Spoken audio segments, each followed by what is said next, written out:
akaweze kutufundisha katika jina la Yesu Kristo. Tunatubu kila dhambi na kila kosa ambalo twaweza kuwa tumelitenda kwa kuasi Bwana majeshi, kwa kukosa kuyatenda yanayostahili Bwana, kwa kuyasikia katika jina la Yesu Kristo, ili tukapate kukubarika. Tutakaze Bwana, tunajileta mikononi mwako. Toba Bwana utakazo wako usiku wa leo. Toba kibali chako usiku wa leo.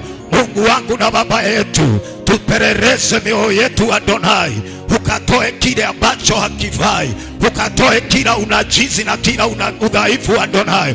Udhaifu wetu Bwana ukautumie ili Bwana wewe kujitukuza. Ukatumie udhaifu wetu Bwana kudhihirisha uweza wako, kudhihirisha nguvu zako katika jina la Yesu Kristo. Bwana tukajikoze wewe ukaonekane usiku wa leo katika jina la Yesu Kristo. Toba kibali chako Bwana, kibali cha upako Adonai, kibali cha kupokea jawabu usiku wa leo, kibali cha kupokea ufunuo usiku wa leo katika jina la Yesu Kristo, mwana wa Mungu aliye hai. Twasambaratisha kila mbinu na kila ujanja wa yule muovu Shetani usiku wa leo Bwana wa majeshi. Anga itwatangaza ikatawaliwe nawe Bwana, maisha yetu ikatawaliwe nawe Adonai katika jina la Yesu Kristo, mwana wa Mungu aliye hai. Perereza mioyo yetu Bwana, ili ukaneno lako likapate nafasi. Perereza mawazo yetu Adonai, ili kapatikane ikiwa inastahili Bwana kutumika nawe Adonai, tukawe chombo cha kubeba utukufu wako katika jina la Yesu Kristo, mwana wa Mungu aliye hai. Toba Bwana, sauti itakayotoka juu ya hii madhabahu ikakubariki na mtu aliye hapa ndani, ikakubariki na mtu aliye pale nje Bwana, kwa mitandao na kwa runinga Adonai, ikapate kibali Jehova Shama, ikarete uponyaji kwa hiyo nyumba, ikarete utumaini kwa hiyo nyumba, ikaachilia wokovu Adonai usiku wa leo katika jina la Yesu Kristo. Inatangazia mateka kuachiliwa usiku kama wa leo katika jina la Yesu Kristo. Naamulisha mioyo ya watu wako Bwana ikafunguke kwa neno lako usiku wa leo. Ukawe ni usiku wa kitofauti, ukawe ni usiku wa miujiza, ukawe ni usiku wa neema isiyo na kibana mwisho Adonai katika jina la Yesu Kristo, mwana wa Mungu aliye hai. Wale wamefungiwa Jehova ili Bwana wasisaidike usiku wa leo, twanyoosha mkono wa kiroho na tunawatoa kule wamefungiwa na kule wamezuiliwa Adonai, wakaweze kuachiliwa. Nao neema yako Bwana wa majeshi ikaweze Bwana kuwakalia, na wao wakatoke ndani ya vifungo waweza kuwa ndani yake Adonai katika jina la Yesu Kristo. Mkono wako wa kibali, mkono wako wa neema Mesia, ukawashughulikie na ukawahudumie usiku kama wa leo Jehova.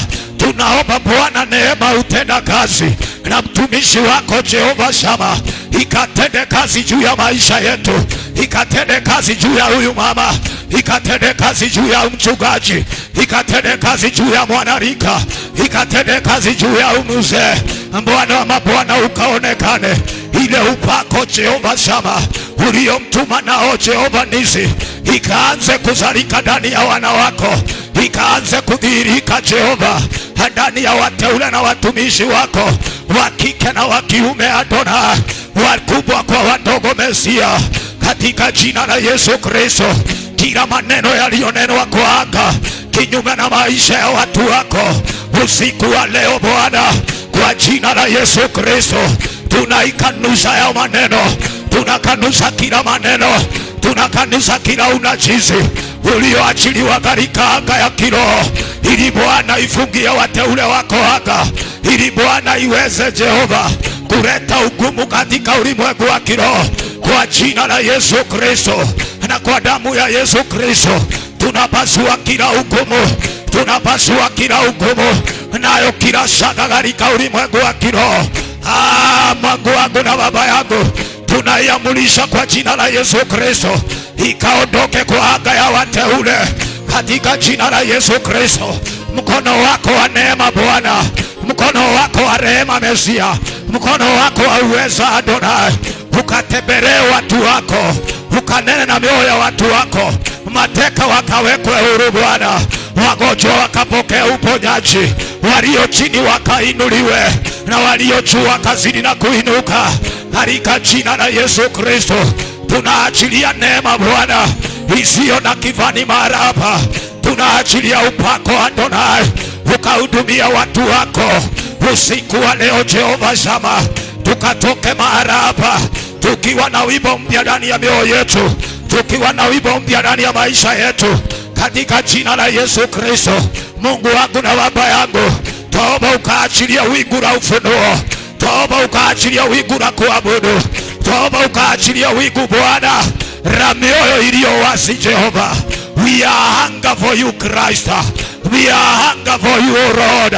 Toba Bwana ukamanifesta your power and your glory in our life Lord, in the mighty name of Jesus. Toba kibali chako, toba tukakubalike usiku wa leo, katika jina la Yesu Kristo Mwana wa Mungu aliye hai. Inua mikono yako, jiachilie mbele za Bwana kwa dakika mbili. Mwambie Bwana nipokelee, nitakaze Jehova, nitakaze majira kama haya, nipokelee Jehova Shama, ile neema uliyoiachilia usiku wa leo, na ile neema umeiandaa kwa ajili ya maisha yetu usiku kama wa leo Bwana. Ninaomba isinipite hiyo neema, naomba hiyo neema isinipite, naomba hiyo kibali Jehova Shama kikaniangukia usiku wa leo, na kikaleta transformation in my life tonight, in the mighty name of Jesus. I silence every altar that rises against to challenge me. Tonight I challenge it, tonight I silence it, in the mighty name of Jesus. Let the blood of Jesus ambayo inanena mema ikanitoe kule waliko niweka, ikaniondole kila kizuizi. Roho wako hauweza Bwana akazarike ndani yangu, roho wako haupako Jehova, kama vile Bwana nimejitoa ili ni utafute uso wako. Naomba Bwana ukapate kuonekana nami, naomba neema yako Mesia. Yela bosariando reboza, repapo zekete reboza, remba katariando rebozariando, ikapate kunikalia Bwana, ikanipeleke dimension in the mighty name of Jesus. Nikaenda dimension my Father, in the mighty name of Jesus. Ikanibebe Jehova Shama, kule siwezi tembea Jehova, neema yako ikanibebe jinsi ulivyombeba Filipi Bwana wakati alipokutana na Ethiopia niuna Kadonai. Ikanibebe Jehova Shama, ikanipeleke my pressure of assignment my Redeemer, ikanipeleke in the pressure of exploit Adonai, in the mighty name of Jesus. Jiachilie mbele za Bwana, fungua moyo wako usiku wa leo, ukamwambia Bwana kila kitu chaweza Bwana nizuilia nisiweze kukutumikia usiku wa leo Bwana. Ninaomba ukanisaidia kukijua na kukiachilia Adonai, ili nikaweze kutumika na kukiachilia Mesia. You are an intercessor, you are worship, praise and worshiper, you are pastor who is here, you are leader, you are great businessman. Anza kuomba ukamwambia Bwana ya kwamba chochote zaweza nizuilia ili nisije nisifatumike kwa msaada wako Jehova, kwa kusudi lako Adonai. Usiku wa leo Bwana, kule nilipopita ambapo sifai, usiku wa leo kukaniachilie katika jina la Yesu Kristo. Naomba kuubika Bwana na kuzalika kwa maono yako ndani ya maisha yangu, naomba kuzalika kwa maono yako ndani ya nyumba yako Mesia, katika jina la Yesu Kristo Mwana wa Mungu aliye hai. Oh yes Lord, unaweza Bwana, unaweza Mesia. Mikononi mwako Bwana twajisalimisha usiku wa leo Bwana. Bila wewe Bwana hatuwezi, sisi ni udongo Jehova, ni pumzi yako umeweka ndani yetu. Toba lile uliloweka ndani yetu Bwana likachipuke usiku wa leo. Toba kibali chako na neema yako Bwana ikazarike siku ya leo. wasiojua Jehova kusudi lako usiku wa leo juu ya maisha yao. Let it be a night of birthing. Oh yes Lord. Holy Spirit of the Lord, reign in this place tonight. Holy Spirit of the Lord, we surrender to you tonight. We want to receive from you. We want to hear from you through men that you have already appointed tonight, in order to minister to our heart, in order to minister to our soul, in order to minister to our life. Help us to yield to your word, O Lord, in the mighty name of Jesus. Roho wa Bwana karibu. Karibu Bwana, karibu. Tuwezeshe kusikia, tuwezeshe kuyafahamu unenao na maisha yetu usiku kama wa leo, katika jina la Yesu Kristo. Asante Yesu kwa kuwa wewe ni mwema. Asante Yesu kwa kuwa wewe ni mwaminifu. Fadhili, rehema zote ni zako. Twalishukuru jina lako na twaliabudu. Mioyo yetu Bwana tuko tayari kupokea kutoka kwako. Nena nasi usiku wa leo Bwana. Nena na maisha yetu. Nasi tuko tayari Jehova. Ukitukemea tutakuwa watu wa kukemewa. Ukitufundisha Bwana tutashukuru. Ukituhimiza Jehova tutazidi na kushukuru. Mapenzi yako usiku wa leo Roho Mtakatifu wa Bwana ikafanyike. Na ni katika jina la Yesu Kristo, Bwana Mungu aliye hai, tumeomba hata na kuamini, na mtu aseme amen.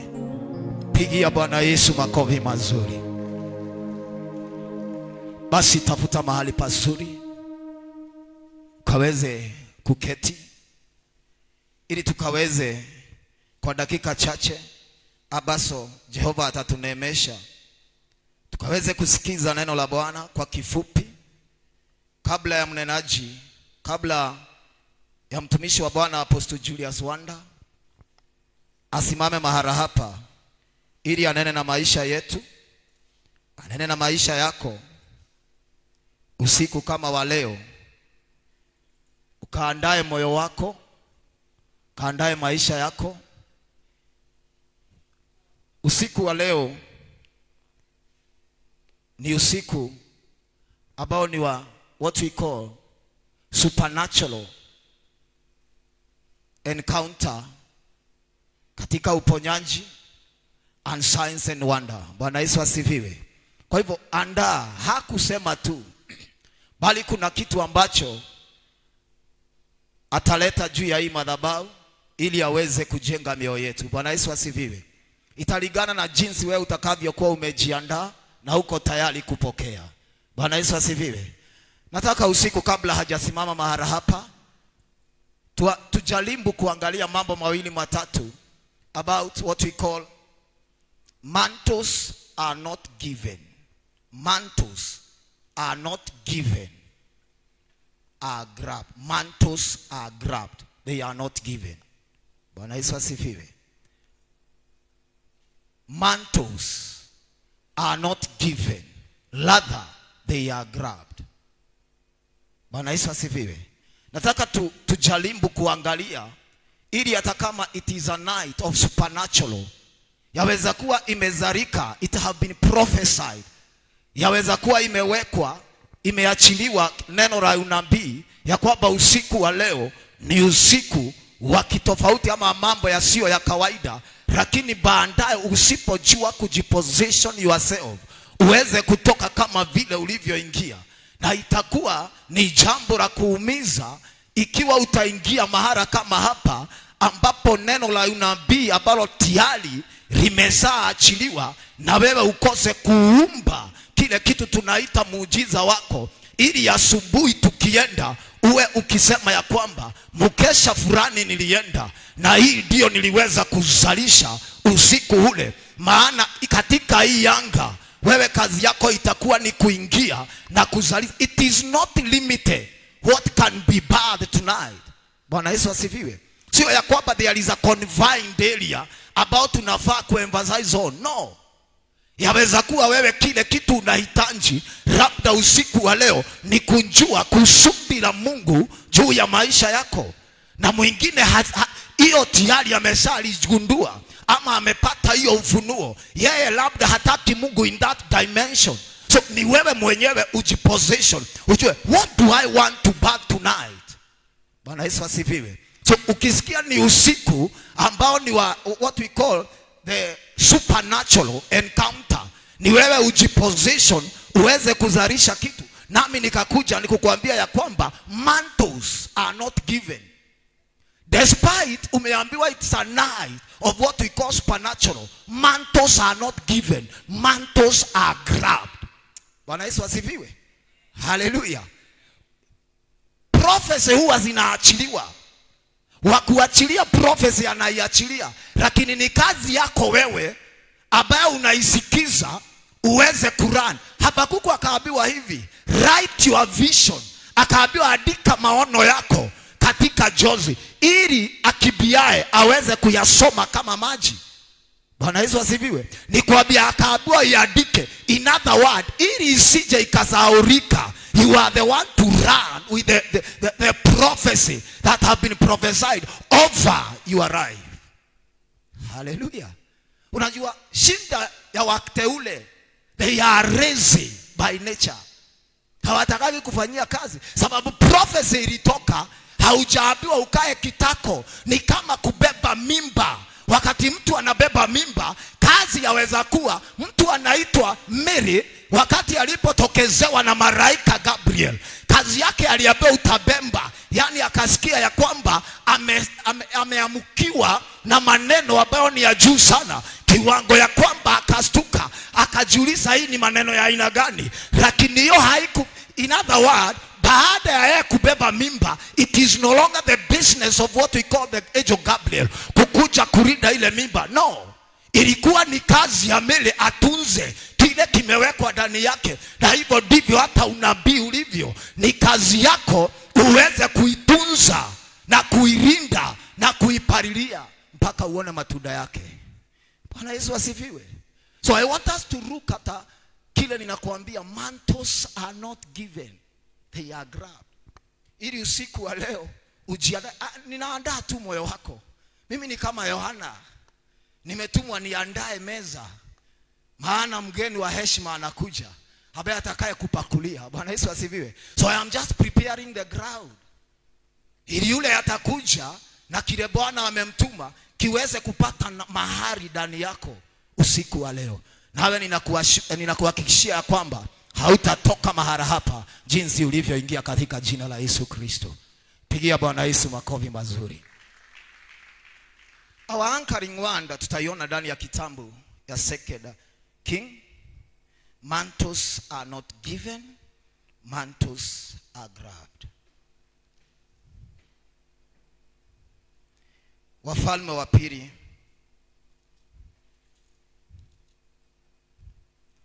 there is a prophecy over me, I cannot fail this one, I cannot fail my God. 2 King chapter 2 verse 1 inasema namna hii. Juu kama kuna mtu wako na Biblia ya Kiswahili, sababu yangu nisomee mama. 2 King chapter 2 verse 1, alafu ruke verse 9. Mantles, hii ndio kitu nataka uelewe na ushike na kuomba tu. Naweza kuwa nitachelewa kidogo, labda ulimi yangu haitaedanisha na ya mtumishi, lakini kubali tu tubebane na hiyo neema. Bwana Yesu asifiwe. Mantles are not given, they are grabbed. Ile siku utajua hiyo, utakuwa kila saa ukijua ya kwamba ni majira yako ya kupigania kile ambacho ni chako.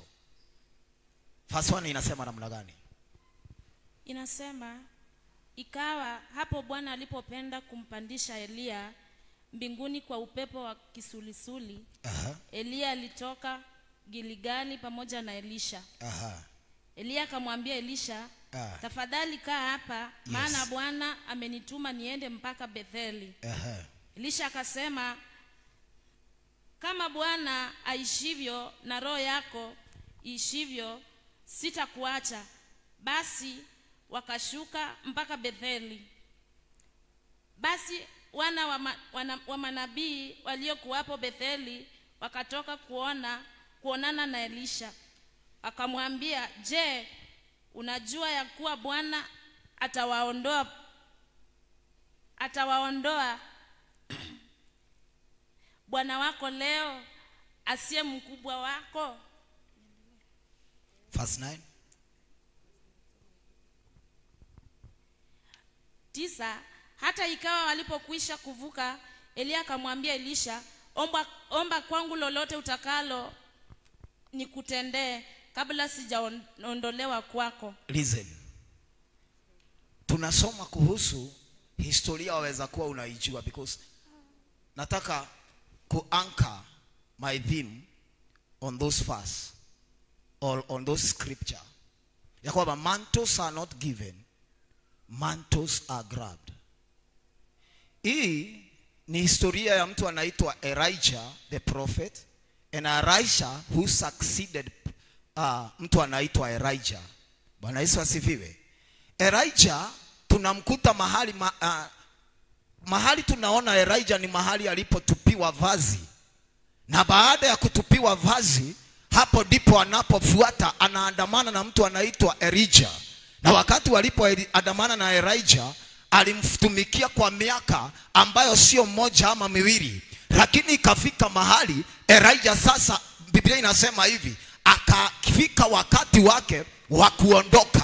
Lakini wakati alipofika wakati wake wa kuondoka, kuna siri ambazo Elijah alitaka kujua, kana kwamba Elisha amezielewa.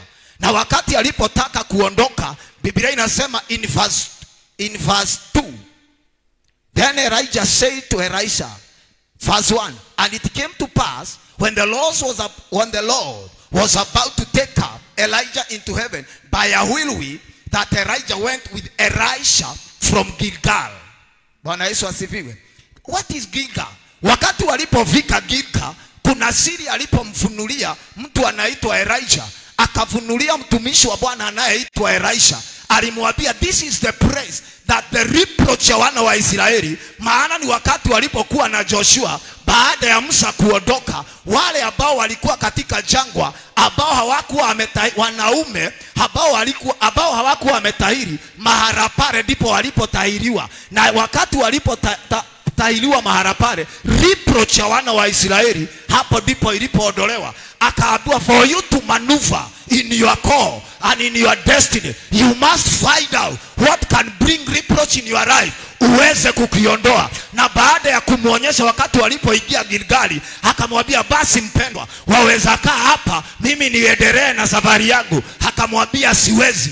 Bwana Yesu asifiwe. Because it is not only one secret that you make you to succeed in life or in ministry. It's a combination of secret of the Lord. Bwana Yesu asifiwe. Hallelujah. Sio ufunuo moja tu peke yake. It is the combination. Because diposa unaomba, my brother, unatoa, unafunga, sababu it's a combination ili utafute njia na uweze kumark your own demarcation. Bwana Yesu asifiwe. Akavika Gilgal na akaonyeshwa. Diposa Biblia inasema ya kwamba verse 1, ikawa hapo Bwana alipopenda kumpandisha Elia mbinguni kwa upepo wa kisulisuli. Yes. Elia alitoka Gilgali pamoja na Elisha. Elia akamwambia Elisha, tafadhali kaa hapa. Tafadhali kaa hapa. Maana Bwana amenituma niende mpaka. Maana Bwana amenituma. The papa Gilgal was not written. Haikuandikwa tu iandikwe hapo. It had a significance in the life of the servant of God anaitwa Elisha. Bwana Yesu asifiwe. Akaonyeshwa kile chaweza kuwa, yani chaweza kusumbua ndani ya muito wake na huduma yake. Lazima udig. Mchungaji huwa anaongea mambo ya Luke chapter 13 verse 6 always. Akikaa anatukumbusha, anatuambia chiba. Na hiyo hakosage kuongea. So akamuonyesha usipozingatia haya, usipoondoa the reproach in your life, it will be very hard for you to make it in life. Bwana Yesu asifiwe. Na diposa akampeleka mahali kunaitwa Gilgal. Baada ya kumpeleka pale, kama nani angeridhikia pale, kuna mambo hangepata. Despite amefanyia kazi ama ametumika chini ya mtumishi wa Bwana Elijah for all that wrong. Bwana Yesu asifiwe. Na ukitaka kujua mantles are not given, they are grabbed. Elisha na Gehazi, ni nani huwa alikuwa ametumikia Elijah for wrong? Elisha na Gehazi.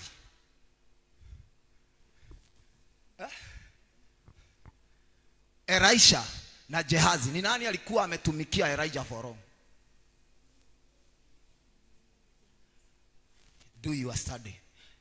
Gehazi alikuwa ametumikia, sababu wakitoroka kwa ajili ya Jezebel walikuwa na Gehazi. Bwana Yesu asifiwe.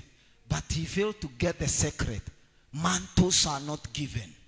Wrongtivity in the church does not make one mature. Bwana Yesu asifiwe.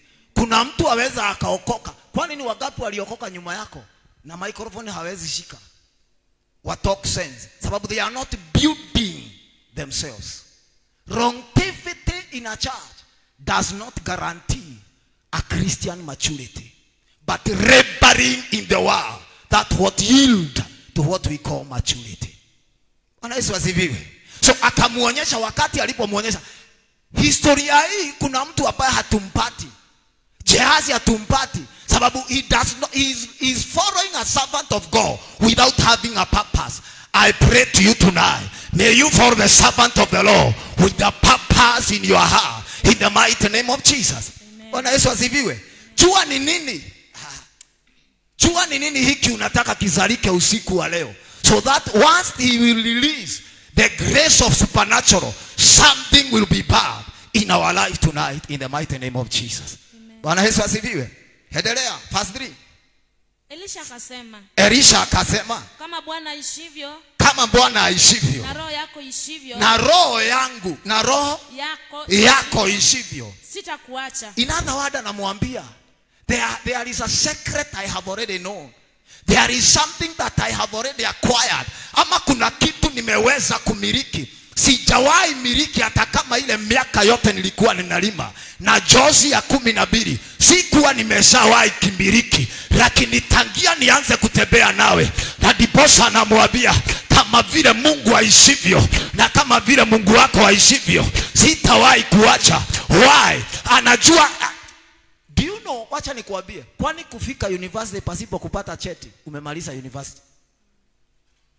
Ni nini hudhibitisha mtu ambaye amehitimu alikuwa university na akahitimu? Ni cheti. So Elisha alijua ya kwamba nimetumikia mtumishi wa Bwana, but there is something that I'm eyeing, and I have not seen it. I have to press on. So tonight I beseech you, my brother, press on to your God, and you'll be able to get it tonight, in the mighty name of Jesus. Once the servant of God stands on this pulpit and releases the grace, may you grab that grace and walk with it to your area of your destiny, and God will manifest in your life in the mighty name of Jesus. Amen. Bwana Yesu asifiwe. Yani akamwambia, kama vile Mungu aishivyo. Tunasoma mama. Kama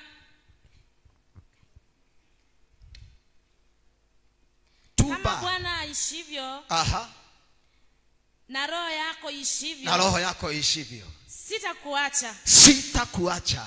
Basi wakashuka mpaka Betheli. Baada ya if you pass the test, there is another field that you are being exposed to. Bwana Yesu asifiwe. Mtume huwa anasema mara kwa mara, hii niliisikia hata kabla sijakuja hapa. Hii nilijua sababu nilikuwa namfuatilia sometimes in the TV, na sana sana nilikuwa namfuatilia kwa YouTube. Enzi hizo mlikuwa mnaweka kwa YouTube mahali nani Paul aliweza hizo enzi. Bwana Yesu asifiwe. Akasema life is a journey. Kuna message fulani alihubiri kiwango hiyo, kile mimi nilicapture ni kujua life is a journey. Bwana Yesu asifiwe. Maisha ni safari. Maisha ukisimama hapa, if we leave this podium here na tuende, baada ya miaka 100 turudi, kama hakutakuwa kumekuja mtu kuiondoa hapa, haitasonga. Bwana Yesu asifiwe. Haiwezi ikasonga. In other words, mambo haifanyikangi bure. Lazima kuwe na msukumo na kuelewa ni maana gani unaotaka ifanyike ili mambo ianze kutendeka na kufanyika juu ya maisha ya mtu. Bwana Yesu asifiwe. So Elisha baada ya kukataa na kumwambia kama vile Mungu aishivyo, mimi sitakuacha, hapo ndipo anaintroduciwa to another realm inaitwa Bethel. Bwana Yesu asifiwe. In other words, anasema aje? Basi wakashuka mpaka Betheli. Basi wakashuka mpaka Bethel. What is Bethel? Sababu Bible kuna kitu moja nitakusaidia na my little knowledge ama my little research. Usome Biblia kama novel. Biblia unafaa kuisoma slowly and repeatedly. Bwana Yesu asifiwe. Slowly. Sio kusoma kama novel. Gazeti ukisika utasoma, usikie vile GDP inaendelea na hujui hata GDP ni nini. Hujui growth iko aje. Labda uulize professor, how do you wanadili na hesabu, atakwambia. Bwana Yesu asifiwe. Lakini wewe huelewi hiyo ni nini. Sasa utasoma ukiwa na haraka, but Biblia utasoma polepole, slowly and repeatedly, and learn to have your hard copy. Unaisoma at your own time. Bwana Yesu asifiwe. Akapelekwa mpaka Betheli. Kwa nini amepelekwa Bethel? Bethel, it was in the house of the Lord.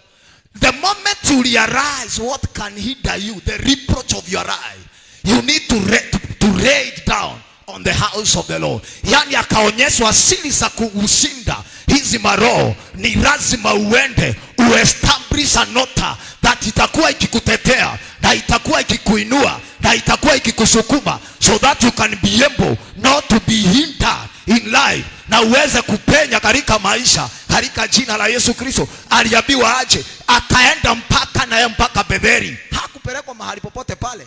Baada ya kuonyeshwa, circumcision was a sign of a covenant with God in Israel. Usiichukue ya sasa. Bwana Yesu asifiwe. Wakati walipokuwa wakifanywa going the process of circumcision, it was a covenant between Abraham and God. Na akamwambia your descendant, hii ishara itatembea na wao ili iwe ni agano kati yangu na uzao wako. So baada ya hivyo, lakini hawangeweza kuifanya hii nje, lazima waifanya according to the written word of God. Bwana Yesu asifiwe. Na hapa ndipo mtumishi wa Bwana anawapeleka mahali tunaita Betheli. Anampeleka Betheli. Mtumishi wa Bwana anapelekwa. Kuna kitu anang'ang'ania aone, do you qualify ama you are satisfied with that? Hello. Bwana Yesu asifiwe. Wakateremka naye mpaka Betheli. Basi wana wa manabii waliokuwapo Betheli wakatoka kuonana na Elisha. Wakamwambia, je, unajua? This is the danger of life.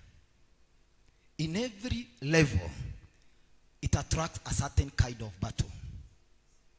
Bwana Yesu asifiwe. Na diposa unasikia nimesema, na hiyo neno huwa ninalitafakari mara kwa mara. Wakati mchungaji alisema ama mtumishi alisema ya kwamba life is a journey. Kwa sababu level hii ina attract battles zake.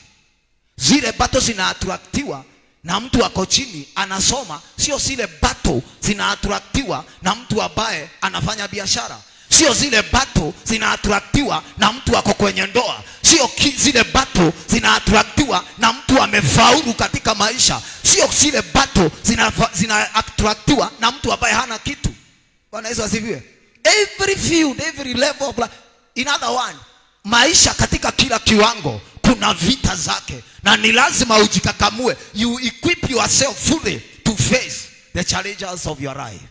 Bwana Yesu asifiwe. Akaenda mpaka Betheli. Wakati alipofika Betheli, wana wa manabii, the first opposers, watu wa kumdiscourage, walikuwa ni wana wa manabii ambao wanakaa pamoja. Anamwambia, unajua anaenda. In other words, anamwambia tosheka kama sisi. My brother, my sister, usijaribu na usikubali kufananisha hali yako na ya mtu mwingine. Bwana Yesu asifiwe. Kile ambacho wewe unasikia uko na mwito ndani yake, ama kila umebeba mimba yake, wewe ndio unayejua. Kama umebeba mapacha ama umebeba katoto kamoja. Maana mtu amebeba tutoto tutano hawezi patiwa appointment na daktari na wakunga kama yule mtu amebeba katoto kamoja. Yule vile ulivyo na maono makubwa ndivyo unavaa kujichunga katika maisha, katika jina la Yesu Kristo. Bwana Yesu asifiwe. Wale wengine wametoseka. Baada ya hapa hakuna mahali tutawasikia hata baada ya Elijah kuondoka. Why? Sababu hawakujua the secret. Praise the living God. Amen. I pray that you know the secret why you are here. Amen.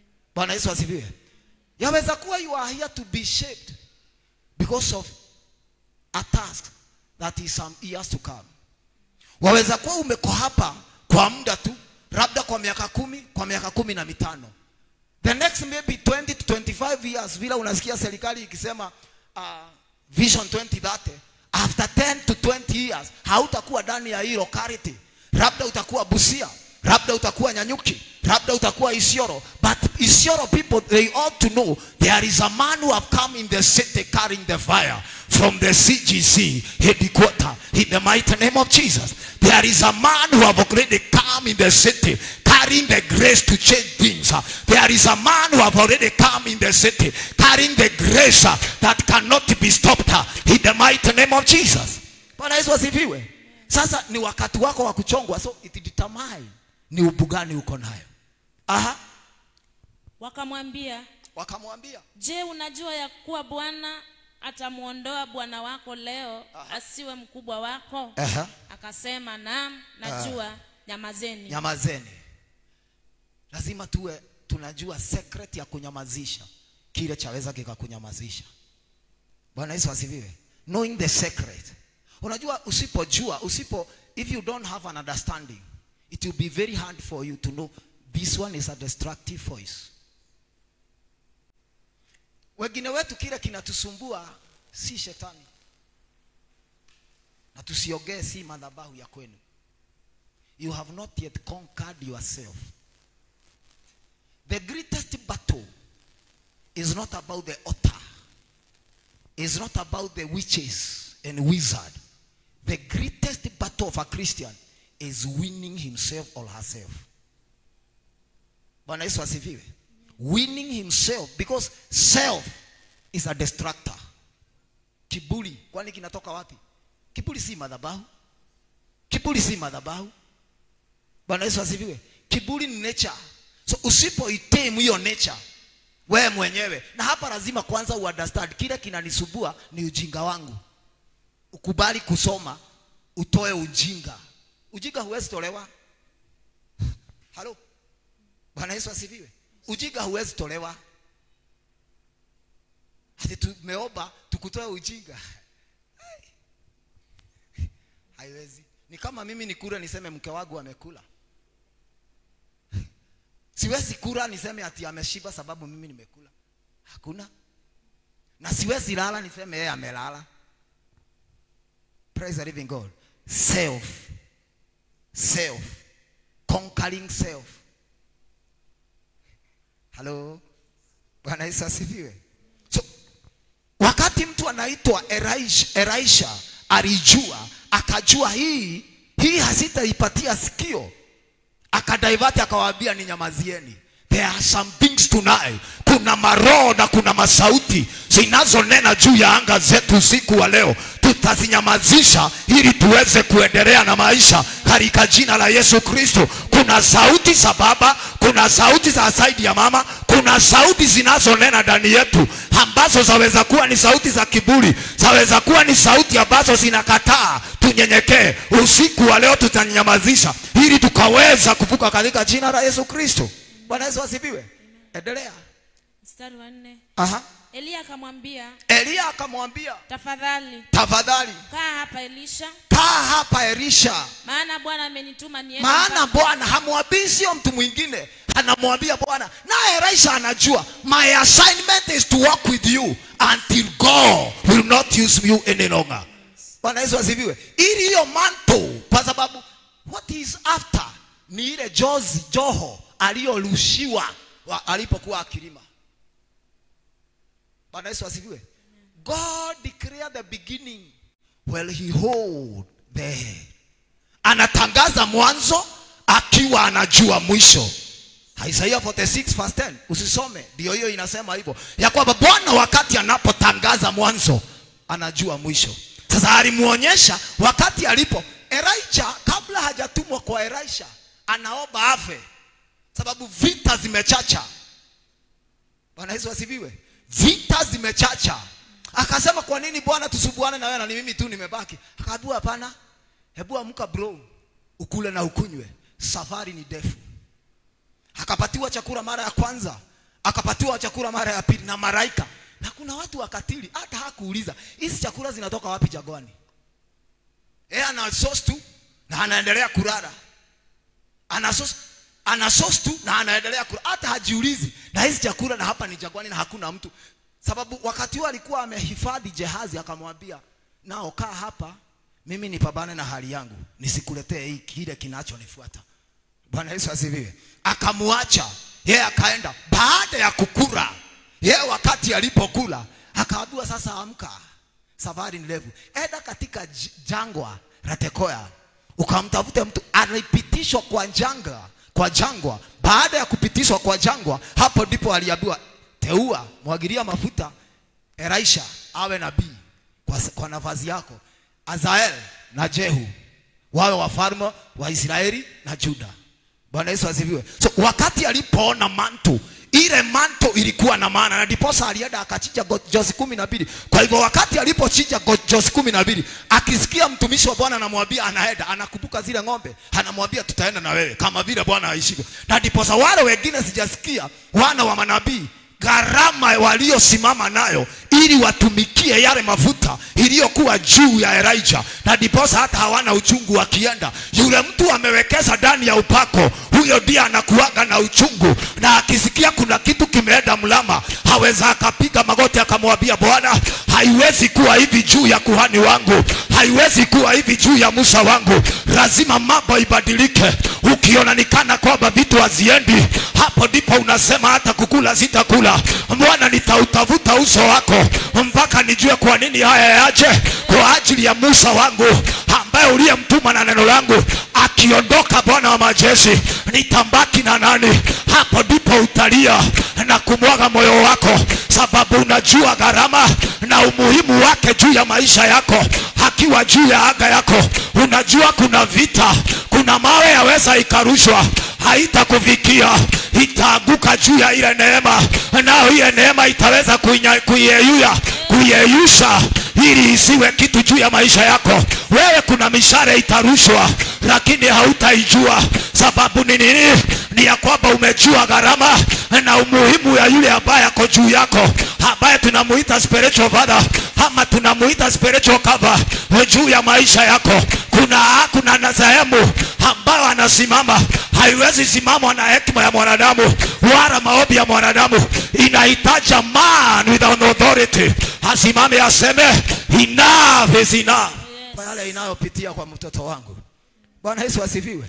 Elisha akamwambia, kama vile Bwana aishivyo. Amenyamazisha hawa. Wakaenda mpaka wapi? Mstari wa 5. Now the son. Basi Jericho. 4B.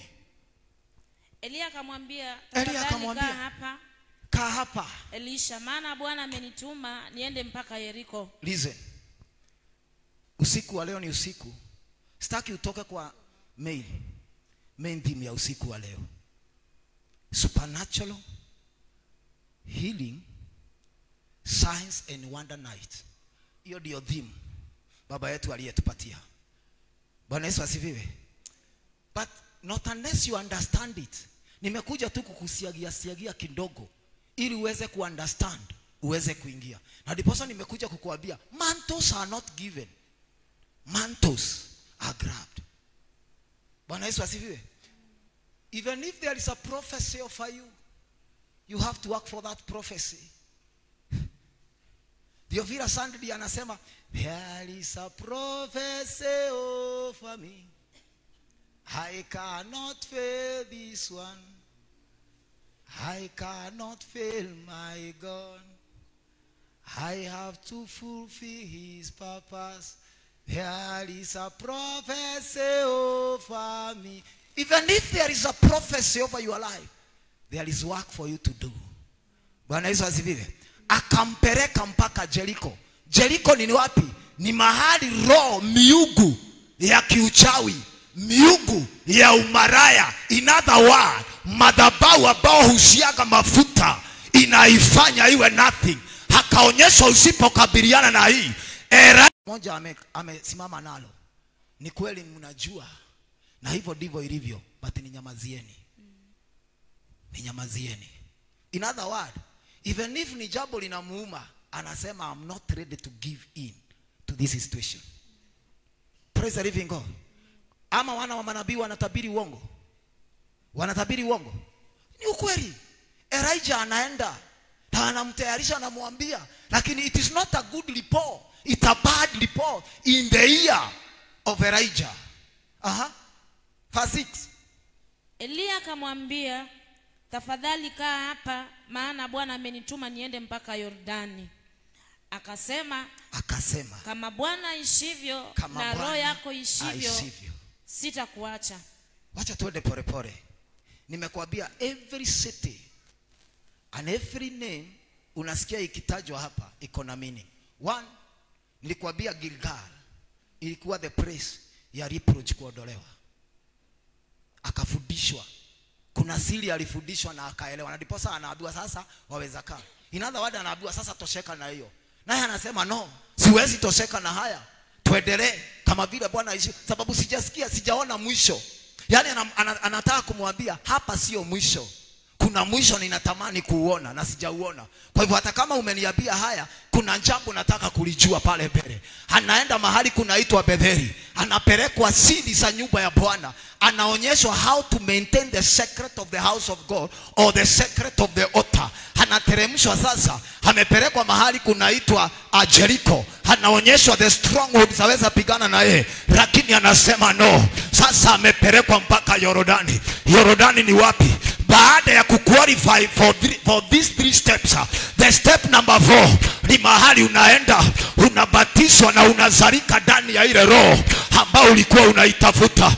Usiku wa leo ninaomba kwa jina la Yesu Kristo, wakati mtumishi wa Bwana atakaposimama hapa, roho yake atakapokuwa akifundisha, ikaweze kuzalika ndani yako na kuubika kwa jina la Yesu Kristo, ukaweza kubatizwa na uweza usiku kama wa leo. Bwana Yesu asifiwe.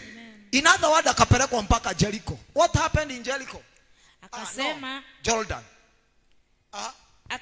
Akasema, kama Bwana aishivyo na roho yako ishivyo, sitakuacha. Wakaendelea mbele wote wawili. Endelea. Basi watu 50 na wale wana wa manabii wakaenda, wakasimama kuwakabili kwa mbali, na hao wawili wakasimama karibu na Yordani. Elia akalitoa vazi lake la juu, akalikunja, akayapiga maji yakagawanyika huku na huku. Na hao wawili wakavuka pakavu. Listen. In this life kuna mahali friends watafika wachoke wakuangalie. Kuna mahali a minister atakubemba, akiona wewe huendi atasimama akwambie njia ndio hiyo uende. In other words, in this life there is a place for you to stand as a man. Bwana Yesu asifiwe. Wale wana wa manabii walikuwa wameandamana na yeye, wakafika mahali wakasimama, wakawatazama wao wenyewe. In other words, this is it is as if it's a metaphor during the mountain of transfiguration. Yesu anaenda na wale 12. Baada ya kuenda na wao, kuna mahali anawaacha pale katika the foot of the mountain. Anapanda na wale 3. Wanaenda wanaona ishara. Wanakuta wamengangana na pepo, lakini hawajawezana nayo. Yesu akaikemea ikatoka. Wakaenda wakamuuliza, Rabi, imefanyika aje hii? And these 3 men alienda nao mlimani ndio wanafanya exploit. Hello. Bwana Yesu asifiwe. Hallelujah. Mantles are not given, they are glad. akaenda wakafika. Manto ikafanya namna gani? Akatoa vazi lake la juu. Eliya akalitoa vazi lake la juu. Akalikunja. Akayapiga maji. Yakagawanyika huku na huku. Na hao wawili wakavuka pakavu. In other word, Elisha kile alikuwa sasa ako karibu sababu amebatizwa. Wakati Musa, I think in the book of 2 Corinthians chapter 10 verse 2, inaongea walipovuka bahari ya Shamu walibatizwa wakawa wa Musa. Bwana Yesu asifiwe. Walibatizwa wakawa wa Musa. Kuvuka hivyo walivuka Jordani. It is the same place. Mtumishi wa Bwana anayeitwa Yohana Mbatizaji alikuwa anabatiza. So huyu naye amevuka. This is a metaphor. The story of Elijah and Elisha is a metaphor of today's Christianity. Bwana Yesu asifiwe. Kuna mahali sasa wakavuka wawili, wameacha ile wengine huko nyuma, wao wenyewe wakavuka. Akafanyika sasa Elijah. Ile roho imepata reason why he should run on Elisha and not in any other man. Bwana Yesu asifiwe. Inasema aje? Wakorintho wa pili 12. Naam, naomba kwamba nikiwapo nisiwe na ujasiri kwa udhabiti ambao nahesabu kuwa nao juu ya wale wanaodhania kuwa sisi tunaendelea. Fast. Naongea kuhusu wakabatizwa wakawa wa Musa.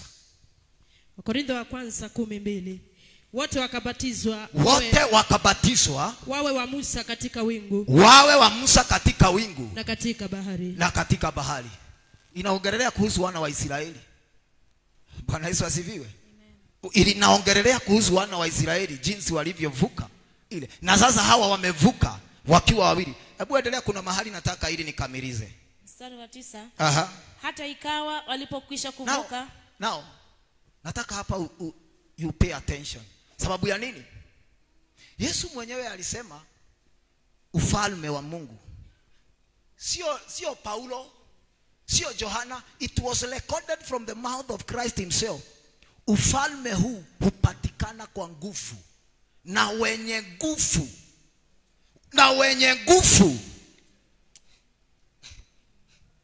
Bwana Yesu asifiwe.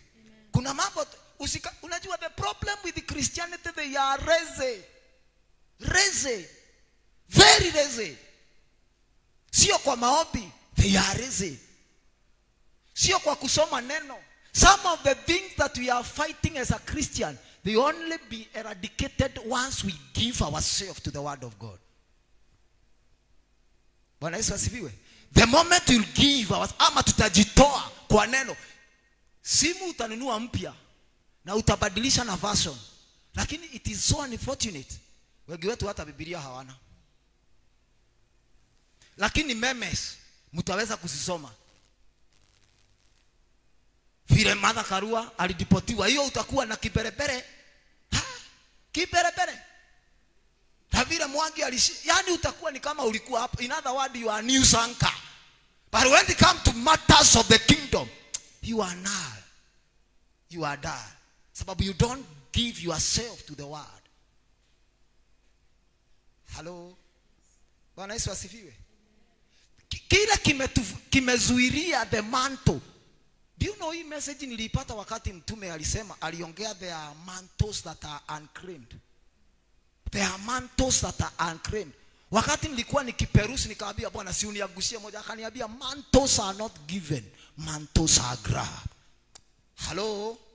Bwana Yesu asifiwe. So lazima ujue jinsi ya kuipokea ile unaitamani, lazima uilipie gharama.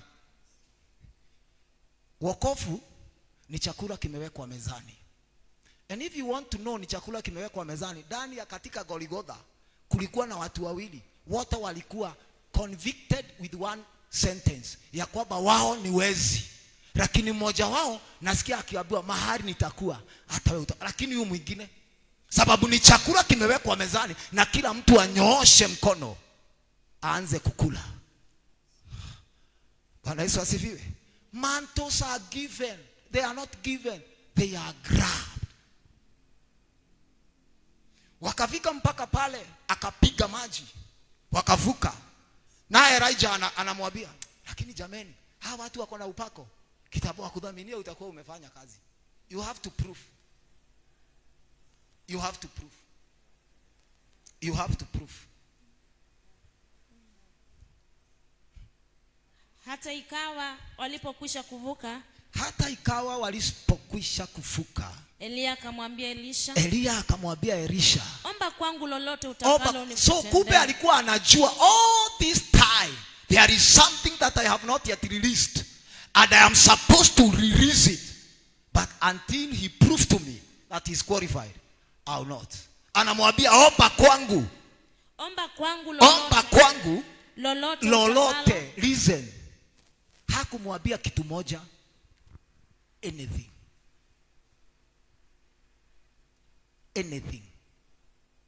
Lolote ama jina ama kwa Kiingereza inasema aje? Verse 9. And so it was, New King James Version.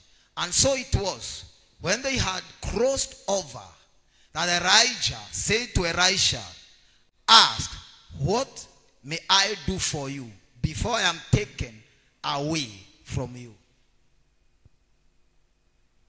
Lolote. In other words, akamwambia sasa uliza. So in other words, there are things that are not given on this side. You have to cross over on the other side. Amen. For you to get it. Tonight we are crossing over to the side that we shall possess our things in the mighty name of Jesus.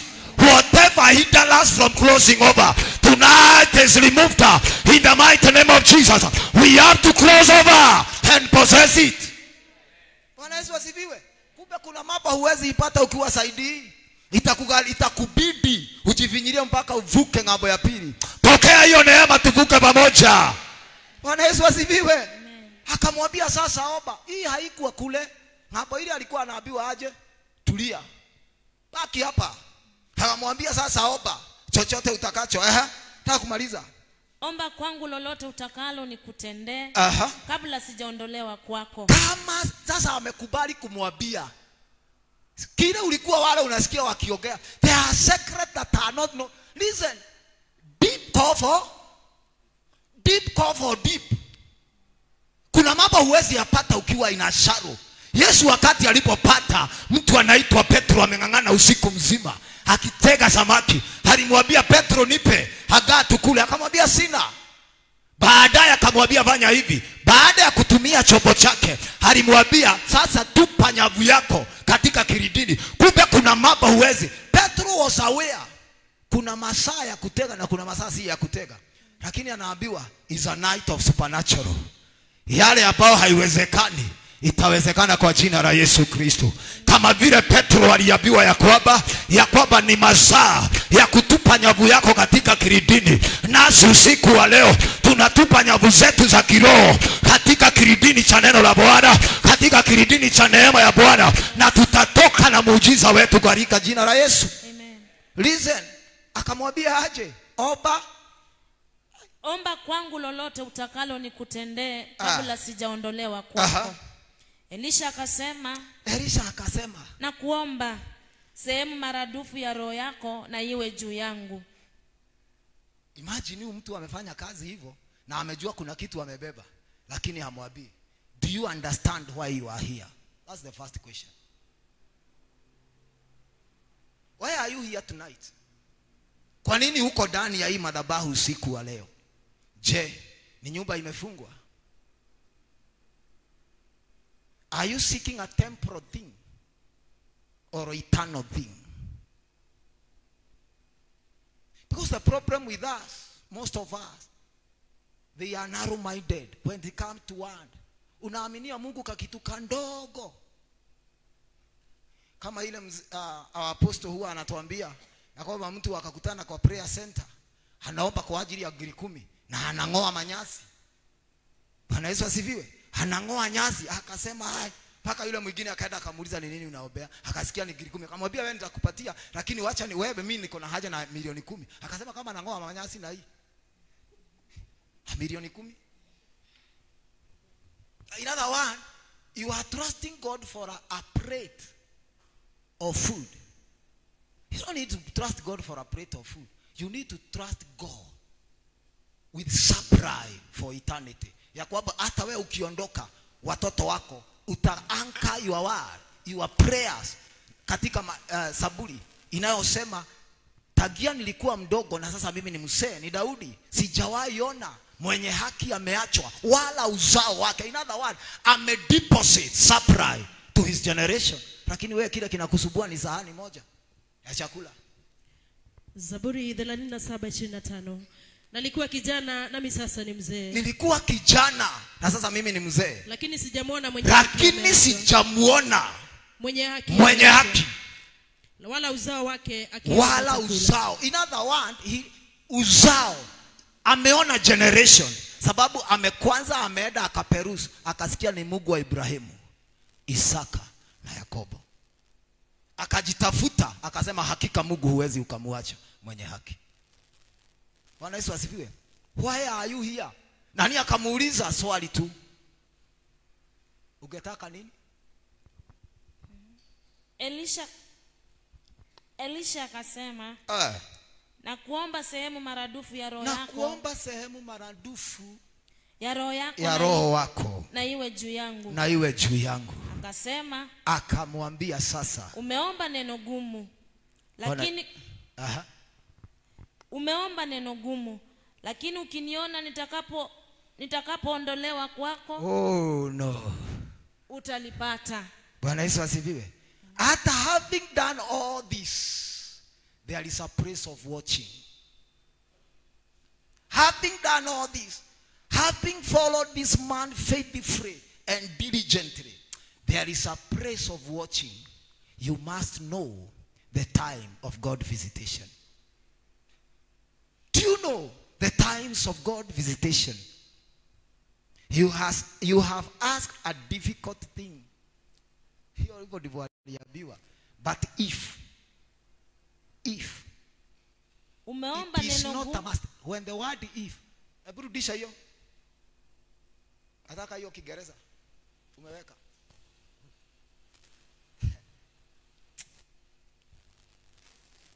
Elijah said, yet if.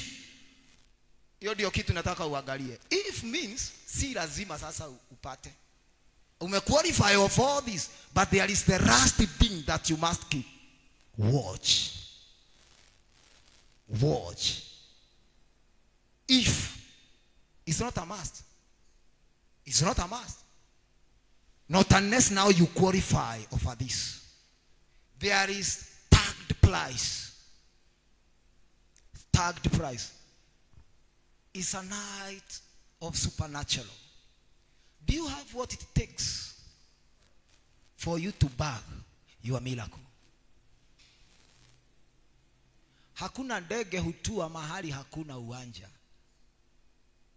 Lazima kuwe na what we call the landing base. Otherwise, itahover in your spiritual realm.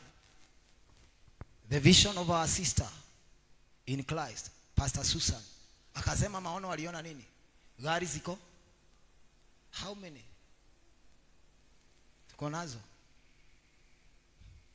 Including her. Kwa hivyo hata yake iko hapo. Hello? Bwana Yesu asifiwe. Hata yake iko? Hakuna ndege yaweza land bila landing base. It's a night of supernatural. Miracle, signs and wonder. Can God be liar? No. Can he said his word and yet return to him void? No. Anasema aje? Isaiah chapter 8, I think verse 16 ama 18. Rebecca hebu soma hiyo. Isaiah chapter 8, set verse 18 or 16. We are the for signs and wonder. Isaiah 8 mstari wa 16. 16. Ufunge huo ushuhuda ukaitie muhuri sheria kati ya wanafunzi wangu. Nami nitamngojea Bwana afichaye uso wake nyumba ya Yakobo. Nami nitamtizamia. Angalieni mimi na watoto hawa niliopewa na Bwana. Angalieni mimi na watoto hawa niliopewa na Bwana. Hiyo ndio nataka. Tu ishara na ajabu. Tu ishara na ajabu. Na ajabu katika Israeli. Katika Israeli. Zitokazo kwa Bwana wa majeshi. Hizi ishara zote hazitoki kwa ajili ya nguvu ya ugali. Kwa Bwana wa majeshi. Yeye akaye katika mlima Sayuni. Yeye akaye. We are in the Mount Zion tonight. What is it that we want to trust God for? Ni nini hii umeaminia Mungu usiku wa leo? Bwana Yesu asifiwe. Anasema hivi, if only you see me. Hebu maliza hapo my sister. Nataka kumaliza hata mimi ili tuingie. Umeomba neno gumu. Umeomba neno gumu. Lakini ukiniona nitakapoondolewa kwako, utalipata. Utalipata. La hukuniona. La hukuriona. Ulipati. La hukuniona. Haulipati. Ulipati. Bwana Yesu asifiwe. Unajua kuna wengi they are good beginner but very poor finishers. Ulianza na zeal, lakini badala ya kuchochea ile moto ulioanza nayo, ukaanza kuitolea kuni. Ni nini hii ulikuwa unafanya? Sasa wakati the last mile unaanza kulegea. Elijah akamwambia, for you now to possess this, the momentum ulioanza nayo lazima umalize na ile momentum. Ninakuombea kwa Bwana katika jina la Yesu Kristo. Lilo lolote uliomwaminia Bwana kwa wiki hii, Mungu na iachilie juu ya maisha yako katika jina la Yesu Kristo. Ninatangaza kwa maisha yako ya kwamba hautatoka kwenye mkesha au mkono mitupu katika jina la Yesu Kristo, mwana wa Mungu aliye hai. Bwana Yesu asifiwe. There are some things that you have to know.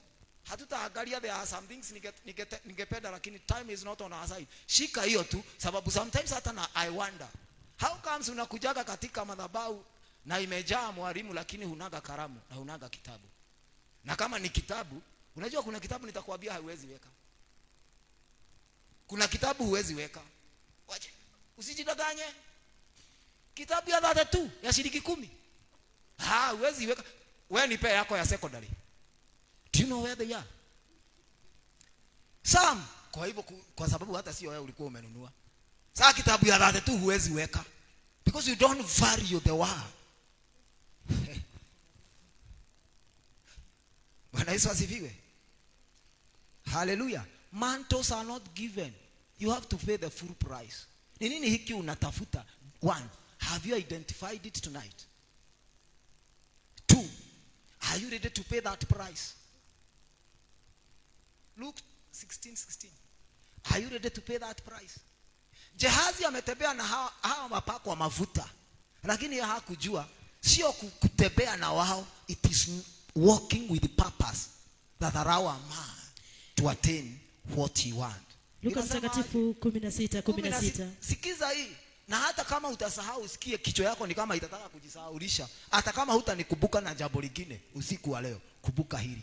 Torati na manabii vilikuwapo. Torati na manabii vilikuwapo.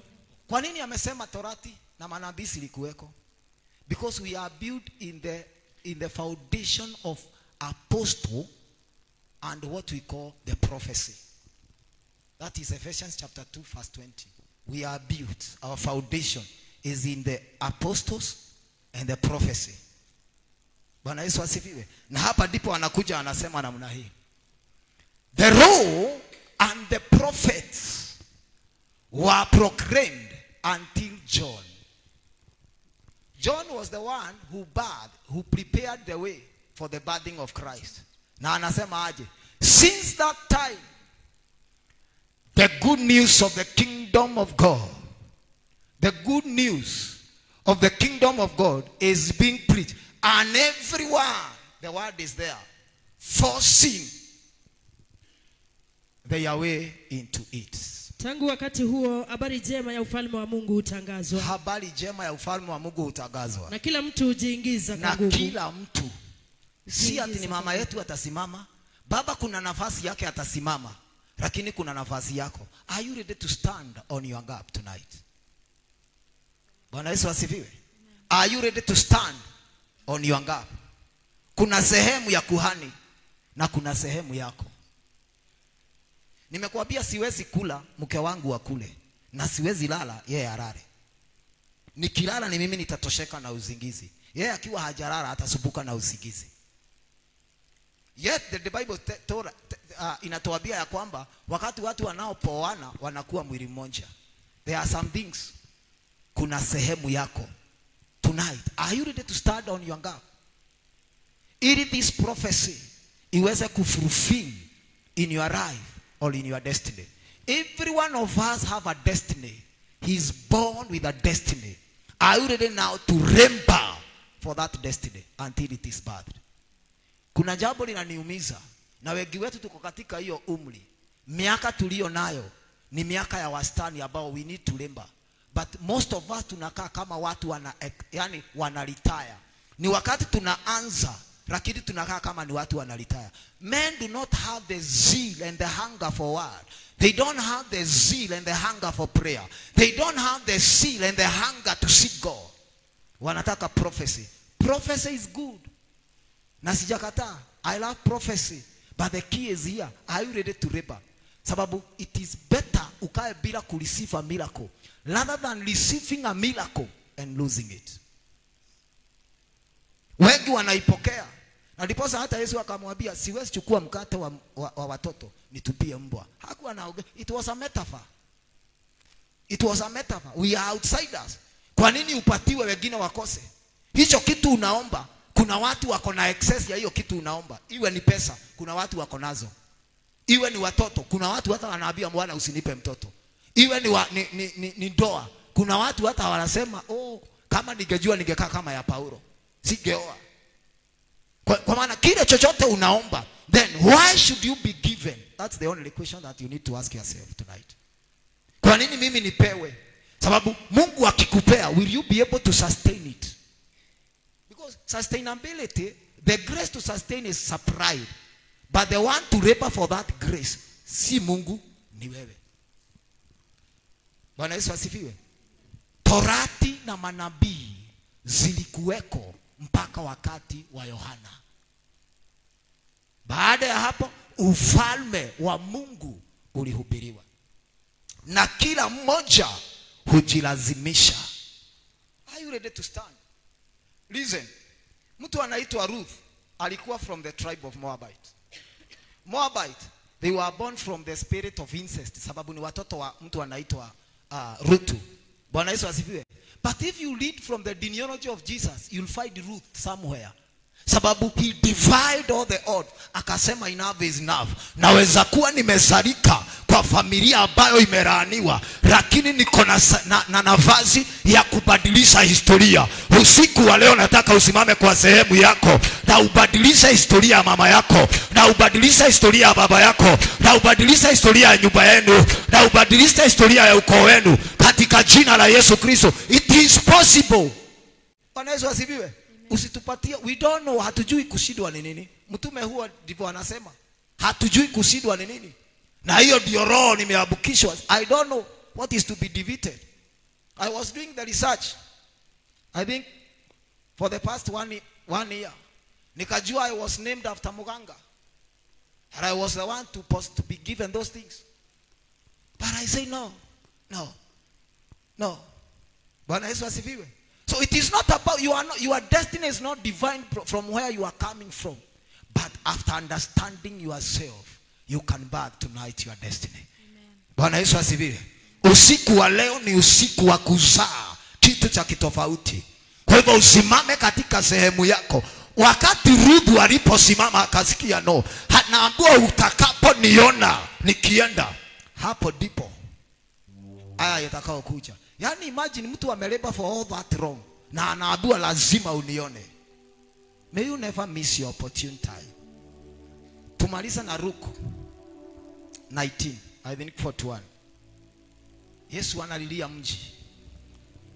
Roho wa Bwana analia usiku kama wa leo kwa ajili ya maisha ya wateule.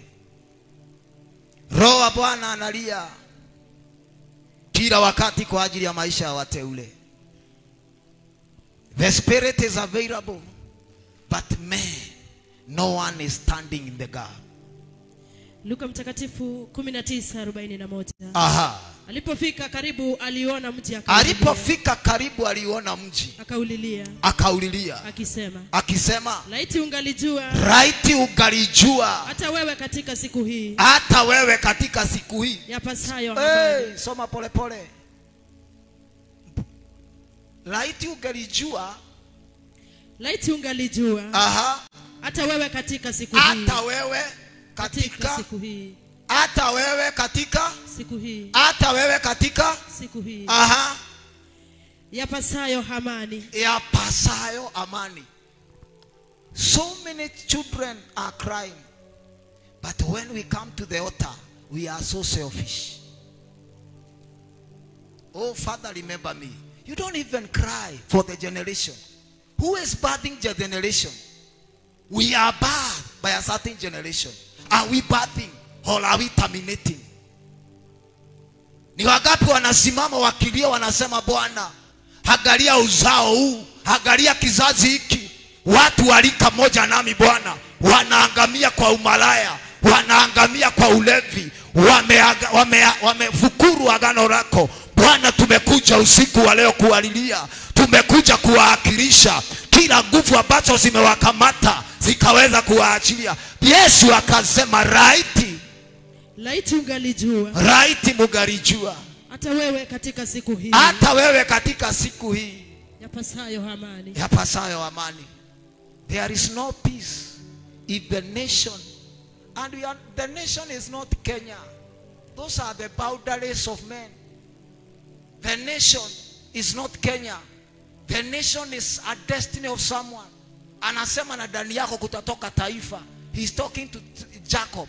He's talking to Abraham. Anamwambia ndani yako kutakuwa na taifa. He's not talking about the boundaries that were erected by men. He's talking about the soul and the destiny of men and women. Bwana Yesu asifiwe.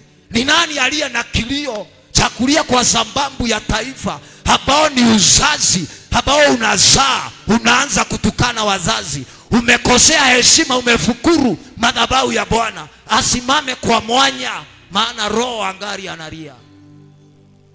Roho wa Bwana analia. Watu wanakibiria vitu badala wamuite mwenye kupatiana ile mali aweze kurekebisha. Wamuulize Bwana, ni wapi tulipokosea? Hatima zetu zilitoka katika mikono yako lini? No man can be trusted with his own destiny. No one, not even one. Roho wa Bwana angali analia. Anauliza mpaka lini? Maliza hapo Rebeka.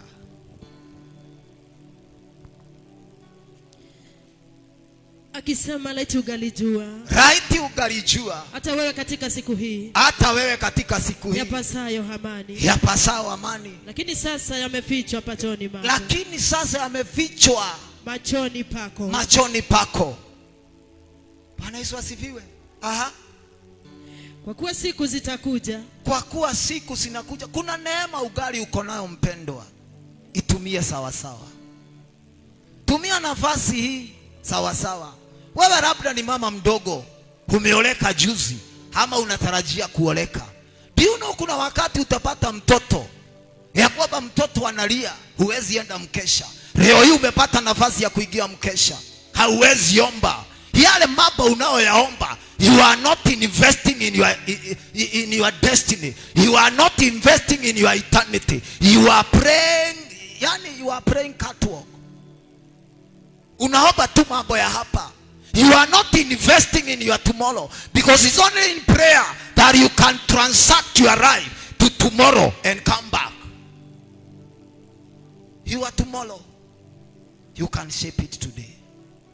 Roho analia, anasema aje? Kwa kuwa siku zinakuja. Kwa kuwa siku zinakuja. Adui zako watakapokujegea mboga. Adui zako. Kuna mambo hutokea. Kuna mambo hutokea. Unashindwa mpaka wewe kuomba. Kwani Petro hajaabua, Petro nimekuombea. Na ukiimarika, imarisha ndugu zako. Petro hakuwa anajua kujiombea by then. Kuna mambo hukuja ile siku ya uovu, moyo wako unakosa nguvu. Je, wakati hauna mambo inayokusukuma, are you raising men and women who can stand on the gap for you on your behalf tomorrow? Wanijua vyema Bwana, wanijua vyema Bwana, wanijua vyema Bwana, niko mbele zako. Wanijua, wanijua, wanijua. Apostle Julius Wanda anakualika kwa ibada iliyojaa nguvu na ishara za miujiza, uponyaji na ukombozi ya Healing and Deliverance Jumapili hii tarehe 25 Mei kanisani Christ